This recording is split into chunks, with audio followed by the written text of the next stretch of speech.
What's going on, everybody? Listen, this is the beginning of something new, something different. This is a journey. Guys, little about me. This is kind of like an intro video plus reaction. So listen, I know you're here for the content. Just check this out. This is the first video on this channel, right after our rebranding. Little about me. I was in the military for 8 years, U.S. Army. All right, Civil Affairs Specialist was my MOS. That's 38 Bravo. So, being Army, being that, I would say I'm in the know for a little bit of time, but I want to check out military history, military things, new innovations or old innovations that were used. I want to discover more. I think this, out of everything that's on the internet, is something that I find myself looking at constantly. So for my first video, I thought I would check this out. The US tests all new Super A10 Warthog after upgrades. Guys, the A10 Warthog is the friendly's best friend and the enemy's worst nightmare. Okay, I am not an avionics specialist. I'm not Air Force. I'm not Navy. I am completely oblivious with 99.9% of stuff, right? And this is a great journey. This is the stuff that I love, is figuring out how things work. You know, I see it being a cog in the war machine. It has always sparked my interest in seeing how I'm not going to just focus on US stuff. I mean, just let me know. This beginning journey, as any journey starts off, is going to be heavily leaning on you guys, the commenters. So hopefully you guys will enjoy this journey with me. Who knows where this is going to go, but I'm so glad we're here. And if you're here for it, leave a like on the video, share it, subscribe. You know, I know that YouTube channels are popping up every freaking day. So without further ado, let's dive into this. US tests all new Super A10 Warthog after upgrades.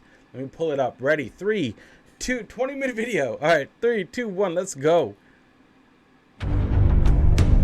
Wait. Already. Hold on. Right out the bat. Right? That doesn't make sense. Right out the gate. What is that? That's a Maryland flag right there on the wing. Hey, Maryland. Yes. Why? Okay, cool. I'm here for it. Sorry.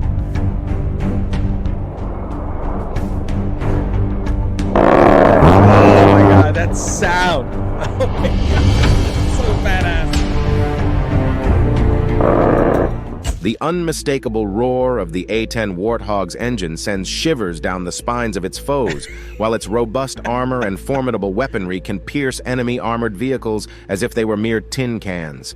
The A-10's heavy armor makes it a tough nut to crack, allowing it to withstand enemy fire and continue its mission, ensuring that it can return safely to base even after taking a considerable amount of damage. With nearly half a century of dedicated service in the U.S. Air Force, this aircraft has become an enduring symbol of American air power. However, despite its age, the A-10 is far from retiring.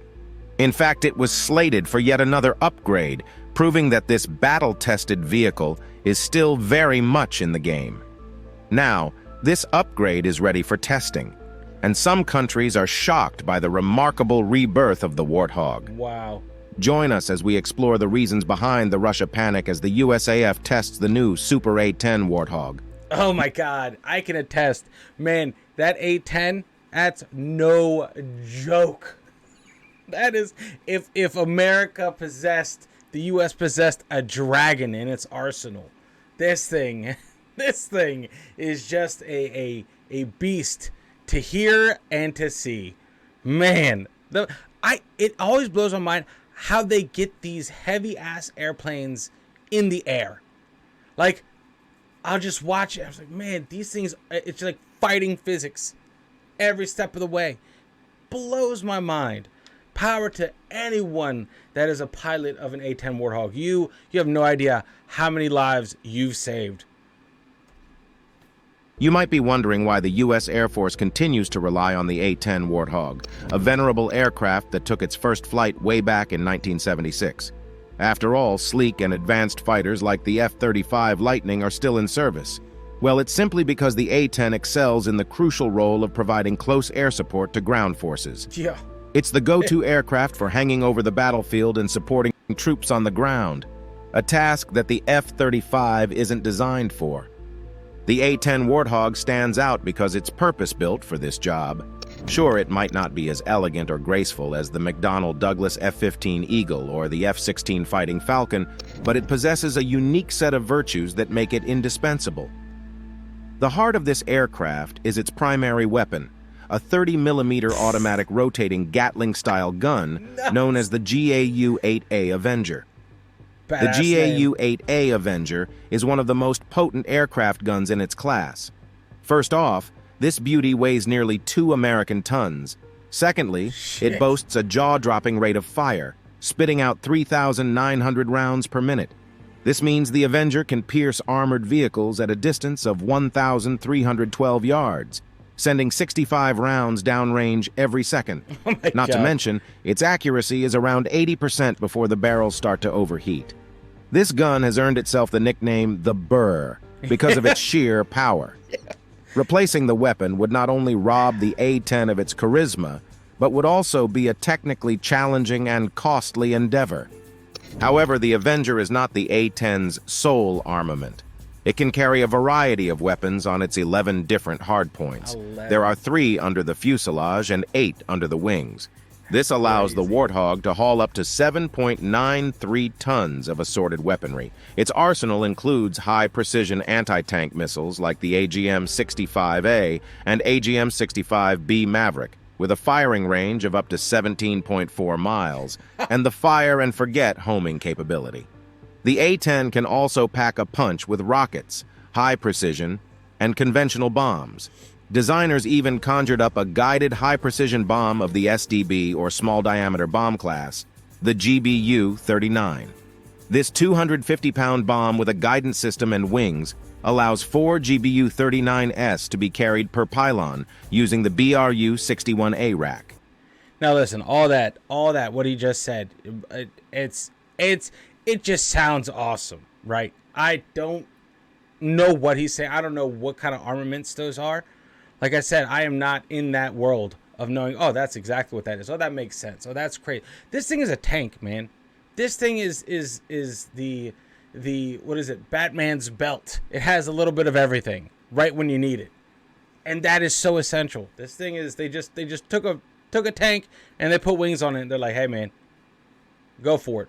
Protect our troops." So man, it's just so impressive to me, man. With such weaponry, the A-10 can take on formidable targets, such as anti-aircraft missile systems like the Russian Tor M2 and Panzer S-1, all while staying safely out of their reach. But the A-10 Warthog isn't just about its hardware. The updated version of this legendary attack aircraft is set to be integrated with unmanned aerial vehicles, which will transmit target coordinates, adding a whole new layer of versatility. Moreover, the A-10 is renowned for its simple maintenance and doesn't demand special runways. Wait a minute. These factors combine to make it an invaluable asset in modern warfare. What does that mean? Are they turning the A-10 Warthog into a drone? No, that's not what it means. That's not what it means. What did he say? Sorry, guys. I have to run it back. There's going to be... Listen, guys. I'm not a fan of pausing a lot of videos. But yeah. Some of this stuff that we're about to get into will require me to pause some. Because... And take it back some. Because I have to make sure I store that knowledge correctly. Or else I will put my foot in my mouth somewhere else in conversation. Because S1, all while staying safely out of their reach. But the A-10 Warthog isn't just about its hardware. The updated version of this legendary attack aircraft is set to be integrated with unmanned aerial vehicles, which will transmit target coordinates, adding a whole new layer of versatility. Moreover, the A-10 is renowned for its simple maintenance and doesn't demand special runways. These factors combined to make it an invaluable asset in modern warfare. In the Persian Gulf in 1991, something unexpected unfolded that caught the attention of military experts and international observers alike. That's where the A-10 Warthog made a name for itself, earning its stripes alongside the renowned F-15 fighter and the stealthy F-117 Nighthawk. As part of Operation Desert Storm, a whopping 144 of these combat vehicles were deployed, and the Warthog had a single primary mission. It was to hunt down enemy tanks, and it delivered impressive results. Wow. Altitudes, a quality that allowed it to deftly evade enemy threats. Coupled with excellent visibility from the cockpit and a relatively low flight speed, the A-10 proved itself adept at targeting even smaller objectives on its first pass. During Operation Desert Storm, this mighty aircraft managed to disable over 1,000 Iraqi tanks, around 2,000 other armored vehicles, 1,200 artillery pieces, and 2 helicopters. All this was accomplished with the loss of only 7 A-10s in combat. That's insane right there. Those are insane numbers. Desert Storm, like, didn't we just wipe out... Iraq was considered, what, the 4th strongest military force in the world at that time? And I would definitely like to say that the A-10s had a major hand in decimating the forces during Desert Storm. Because that's crazy. Only 7. With approximately 15 others sustaining damage. The Warthog's durability was put on full display during this period. One of the Thunderbolts suffered severe damage to its wing, but still managed to return to base, a feat deemed impossible for most other aircraft. This goes to show the remarkable resilience built into the A-10's design. The A-10 Warthog wasn't content with just one shining moment in history. It made a return in Operation Iraqi Freedom, which unfolded from March to April 2003. In a harrowing air battle over Baghdad, one A-10 was dealt a devastating blow. Its hydraulic system failed, one engine was severely damaged, and the aircraft was riddled with hundreds of holes in the fuselage, wings, and plumage. Despite all these challenges, the pilot, Colonel Kim Nicole Reed Campbell, managed to navigate this wounded aircraft safely. Legend. This feat earned her a well-deserved accolade. The A-10's ability to return to base under such dire circumstances isn't merely due to luck. It's a result of careful aircraft design. Every control system within this beast features 3-layer redundant reserves, 2 115 or 200-volt 3-phase alternators, and an emergency source, a 34 ampere-hour battery with a 24-volt output. Moreover, an auxiliary power unit provides electricity when the engines aren't running, and ground power sources aren't accessible. What's more, parts of the cockpit and systems are shielded against rounds up to 23 millimeters, adding another layer of protection. Interestingly, the A-10 Warthog's engine placement in separate cells offers an additional safeguard against ground fire. At one point, the decision was made to replace the high-temperature turbofan bypass engines developed by General Electric with modern power plants that offer similar thrust, but come with lower fuel consumption and reduced weight. This enhances the aircraft's performance and efficiency. And remember that the A-10's unique design allows for the possibility of belly landings, which is a pragmatic approach to ensuring the aircraft's survivability. However, nations like Russia and China are actively developing advanced weaponry, not just to bolster their military might, but with a particular focus on posing a threat to the United States, which is undeniably viewed as their primary adversary. These countries have become adept at exporting their formidable weapons to numerous potential challengers of the U.S., effectively extending their influence across the globe. In this heightened era of geopolitical tensions and military innovation, ensuring the A-10 Warthog's relevance and effectiveness becomes crucial. To achieve this, a continuous process of integration and upgrading of countermeasures against these new threats is imperative. Well, that makes sense. You know, I mean, if you are going to be the top dog at one thing, you can't rest on your laurels. You got to keep progressing, keep upgrading, keep advancing. You know, you can't just be the best once, get that mark, and then just understand right away, as soon as you release something that is the best, there are people that are right behind you, other nations that are right behind you, developing weapons to take that out. You know, whether it be munitions and or other aircraft and or other air defense systems, if especially when talking about airplanes, you know, or maybe even jamming systems. You know, that's what I think. So, man, I mean, it makes sense. You got to stay on top of it. But I mean, you can't beat the base design of this. This is just intended for one purpose only, and that's just to support the ground troops, and it does an insane job at that. The A-10, known for its legendary tank-busting capabilities, needs to adapt to this newly dangerous environment. Now that the A-10 Thunderbolt has undergone some noteworthy upgrades, its capabilities have been enhanced, and its service life has been extended. One of the significant updates includes the introduction of new wings designed to endure an impressive 10,000 flight hours. Wow. This isn't just a facelift. It's a testament to the A-10's enduring presence in modern air warfare. But the enhancements don't stop at its wings. The A-10 has transitioned from its analog roots to a more modern digital battlefield. The first step in this evolution was the A-10C Precision Engagement Program, which introduced the hands-on throttle and stick, or HOTAS system. This technology is already familiar to pilots of modern fighter aircraft. With HOTAS, pilots can seamlessly control the plane without removing their hands from the control lever. Another exciting addition to the A-10 Warthog is multifunctional screens, displays on the pilot's helmet, and new optoelectronic containers and radars. The aircraft's multifunctional display may take a page from the F-16's book, complete with 2 displays as part of the Precision Engagement package.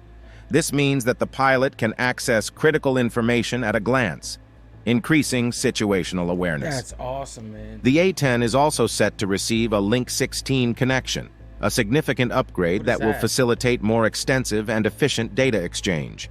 This feature is crucial for real-time communication and coordination during missions.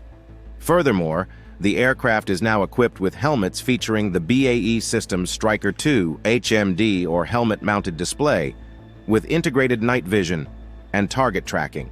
What? These advances are part of the ongoing effort to keep the A-10 Warthog relevant in the ever-evolving landscape of modern warfare. But one of the most exciting updates to the A-10 is the addition of synthetic aperture radar, the SAR technology. This capability enhances the aircraft's ability to detail the surrounding area. The radar technology could include the Active Electronically Scanned Array, or ESA radar, the ANASQ 236 Dragon's Eye. ESA provides high-resolution imagery and can detect objects concealed underground, a powerful asset for ground support missions. It's important to note that the upgrades might seem like a considerable package, but it's actually a streamlined version of what was initially proposed. Even in this condensed form, the U.S. Air Force now boasts an A-10 that's more than just an aircraft with wings. It's a full-fledged flying bomb train. Apart from the Warthog, the only other aircraft built for close air support is the Sukhoi Su-25, a Russian creation. This aircraft started production in 1978, following a development trajectory similar to the A-10. The Soviet Air Force recognized the need for a low-altitude, highly survivable aircraft to complement its attack aircraft fleet. Prior to the Su-25, aircraft like the Su-17, Su-22, MiG-23BN, and MiG-27 had a single engine and lacked adequate armor, rendering them highly vulnerable to ground fire. The combat experience in Afghanistan highlighted the urgency for an aircraft with armor protection and 2 engines to ensure survivability. While the Su-25 is also categorized as an air support attack aircraft, I know absolutely nothing about the Su-25, so please, if you guys want me to check that out, please like the video, comment Su-25. I don't know, guys. I love this kind of stuff. This stuff is so fascinating to me. You know, it's kind of crazy. It's like grandiose, but it's necessary. Like I absolutely love it. We've with as much, I guess, furtherment, right, in advancement in military technology, you know, it always trickles down in some way, shape, or form to benefit the civilian side of things. Which, think about it, I feel like it would. You know, especially with like the satellite technology, all the kind of stuff has trickled down, and private sector and or civilian side has benefited from military advancements. Maybe not obviously in the same time frame, maybe a little bit delayed for obvious reasons, but I love this kind of stuff, guys. So please put, at least this is the first video, right, that you guys are going to see. So put in some maybe military equipment, military advancements, military tech, even ancient stuff. I love that, like ancient stuff that I know nothing about. This is what I want this channel to be. This is how I want this channel to grow, is learning about stuff that I never even gave to. I always was interested, but never gave much time in thinking why or how. I've always, just on my side, in my personal walk with things, always appreciated that they were there. At least stuff on our side of the on our side for our team. It leans more towards being a multi-purpose attacker. It relies on a combination of higher cruising speeds, maneuverability, and ground cover to evade enemy fire and emerge unscathed. Delving into the design and payload aspects, the Su-25 is notably smaller and lighter, weighing in at 19.3 tons for takeoff compared to the A-10's 22.7 tons. The smaller size of the Su-25 gives it an advantage in cockpit protection. It carries a substantial amount of titanium armor on board, up to 1.2 tons, wow, with armor thickness ranging from 10 to 25 millimeters. In contrast, the A-10's cockpit is safeguarded by nearly 4 centimeters thick titanium armor, wow, weighing over 0.5 tons. However, the Su-25 carries a smaller payload, around 4.4 tons, in comparison to the A-10's 7.99 tons. The A-10's superior payload capacity can be attributed to its larger size and weight. Yet the difference becomes less significant when you consider the number of hardpoints and equipment on board. When it comes to armament and power, both aircraft are equipped with an array of weaponry that strikes fear into the hearts of ground forces. The Su-25 is equipped with a GSH-32 gun, lighter than the A-10's weaponry, but with an impressive firing rate of 3,000 revolutions per minute. wow. This gun proves more than adequate for its ground attack missions. The Su-25's arsenal includes rockets, bombs, and surface-to-air missiles, such as the KH-23, KH-25, and KH-29. It should be noted that the Su-25 SM variant can also carry R-73 air-to-air missiles. Now, the engines and performance are where these aircraft diverge significantly. The A-10 is powered by 2 TF-34 engines, which provide it with a robust performance. These engines, while powerful, are exposed and vulnerable to ground fire. In contrast, the Su-25 features an R-95 engine nestled within the fuselage, boasting an added layer of protection from titanium armor. This feature enhances the Su-25's survivability against ground fire. Additionally, the Su-25's engine is multi-fuel, capable of running on various types of fuel, whereas the A-10's engine is limited to jet fuel. The Su-25 also outpaces the A-10 with a top speed of 590 miles per hour compared to the A-10's 437 miles per hour. However, it's essential to consider the operational range. The Su-25 has a shorter operational range of just 307.5 miles, only about half of the A-10's 640 miles. Wow. To extend its range, the aircraft can carry extra fuel externally, but this does come at the cost of reduced payload capacity. Takeoff distance is another factor to consider. The Su-25 requires a mere 656 yards of takeoff distance, while the A-10 necessitates 1312 yards. This makes the Su-25 more versatile and capable of taking off from unpaved runways and aircraft carriers. When it comes to survivability, the A-10 has a slight edge. So, how is this about the Super A-10 Warthog after upgrades? This is almost like a comparison video, which is wild to put at the end of the video. A horizontal stabilizer shields its engines from ground fire, and the aircraft can fly at higher altitudes. Reports indicate that the deployment losses for both aircraft were comparable in conflicts like Afghanistan and Syria.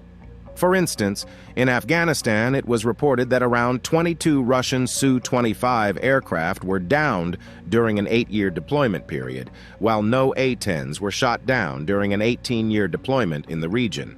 In Syria, one Russian Su-25 was reportedly downed during a 3-plus-year deployment, while no A-10s were shot down during a 4-plus-year deployment in the region. These facts indicate that while the A-10 may be better suited for certain conditions, such as those seen in Ukraine where dogfights are rare, and the Su-25's low-altitude missions are at high risk of being targeted by man-portable air defense systems or MANPADS, each aircraft has its strengths. With the new upgrades the Warthog has undergone, though, the Su-25 may not stand much of a chance beside it anymore, a fact that caused Russia to panic.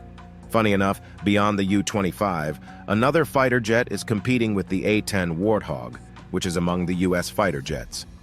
In 2014, a momentous clash of interests took center stage in Congress, involving the future of the It's always the politics. Always the politics that get in the way. A-10 Warthog. At that time, the U.S. Air Force presented a seemingly stark perspective. They claimed that the A-10 had become obsolete on the modern battlefield and should be retired. The reasoning was to allocate manpower elsewhere and free up a significant budget of $4.2 billion for the development and deployment of the F-35 Lightning II, the aircraft intended to succeed the Warthog. The U.S. Congress later pitted the A-10 Warthog and the F-35 Lightning II against each other in a battle for supremacy in the realm of close air support missions. This competition wasn't your typical face-off. It was a fly-off, an aviation showdown designed to determine which of these aircraft deserved to be the go-to choice for the U.S. Air Force's close air support operations. However, this fly-off, which was meant to be a decisive debate settler, quickly took a different turn. How? Instead of being a transparent and impartial assessment, there were murmurs that the Air Force might be orchestrating the contest in a way that favored the F-35 over the A-10. Moreover, secrecy shrouded this event, leaving many with unanswered questions. As it turned out, the fly-off didn't carry the weight one might have expected. The intriguing aspect was that specs and capabilities don't lie despite the controversy and secrecy. One well-known specification of the F-35 is its sleek design, engineered to cut through the air easily. Its high-tech gadgetry and advanced capabilities make it a marvel of modern engineering. However, the flip side of this sophisticated design is that the F-35 struggles to match the A-10 when it comes to flying low and slow in close air support missions. The A-10 is renowned for its ability to loiter for extended periods at low altitudes, flying so close to the ground that it requires a titanium bathtub-like belly to absorb the ground fire it inevitably draws from troops on the battlefield. This level of proximity to the action is almost unmatched. However, the Air Force's priority isn't to elevate the A-10's strengths. Instead, they seem more inclined to bring the F-35 up to speed. Investments amounting to a staggering $400 billion have poured into the development. Wait a sec. So just U.S. Air Force. Okay, I thought each branch had some. That's how oblivious I am to this stuff. All right, so cool. Yeah, but see, that's Air for some reason. Now correct me if I'm wrong, because I feel like I'm going to be wrong on a lot of things. The Air Force guys, they're flying high, flying fast. They'll get you from miles away before they get up and close. In fact, like it's just not an up and close kind of branch, right? I just don't. But the A-10 Warthog is the shadow of death for the enemy. It is just the correct vehicle to support ground troops. There's nothing else I would have in the skies. A-10s. A-10s for me are the best combat support close combat support aircraft, in my opinion. I could be wrong. Remember, this is our journey of discovery. So this is a pretty interesting video, to say the least. That it was of the pinned up against the jet, F-35, making it the most expensive weapons program in the Pentagon's history. Understandably, the Air Force intends to maximize its utilization, aiming for it to serve as a top-of-the-line fighter and a multi-purpose asset. The significance of the A-10's continued service is also underscored by voices within the military establishment, though. General James Holmes, the Deputy Chief of Staff for Strategic Plans and Requirements, emphasizes the need to strike a balance when considering aircraft options. It's not just about finding a replacement. It's about identifying the sweet spot that combines the available resources with the unique capabilities that the A-10 Warthog has consistently brought to the battlefield. This barrage of the A-10 upgrades addressed the Air Force's concerns regarding the Warthog's survivability significantly, cementing its position as a stalwart in close air support missions. With both the A-10 and F-35 on the same team, the Air Force's focus finally shifted towards outfitting the Warthog with fifth-generation technology. Ultimately, the A-10 Warthog is a powerful reminder of a fighter's enduring capabilities when it's prioritized and continuously updated. Its ability to keep up with the times and remain a formidable force on the battlefield showcases the remarkable flexibility and resilience of military aircraft designed for a specific purpose but capable of evolving to meet new challenges. Thanks for watching. Heck yeah, man. Heck yeah, look at that. The USS Gerald R. Ford, man. See, that's the kind of stuff. That's the kind of stuff that I love. Like, it's just learning this shit out, man. You know, and if I want to figure this stuff out, I was just thinking, you know, today I'm a part of, like, I think 7 different channels here on YouTube, guys. I have a reaction channel I do with my best, or 2 that I do with my best friend, Embrace the Suck 21. We primarily do a lot of comedy and TV shows from the UK. And then we have Embrace the Globe 21, which is where we take a look at different cultures around the world.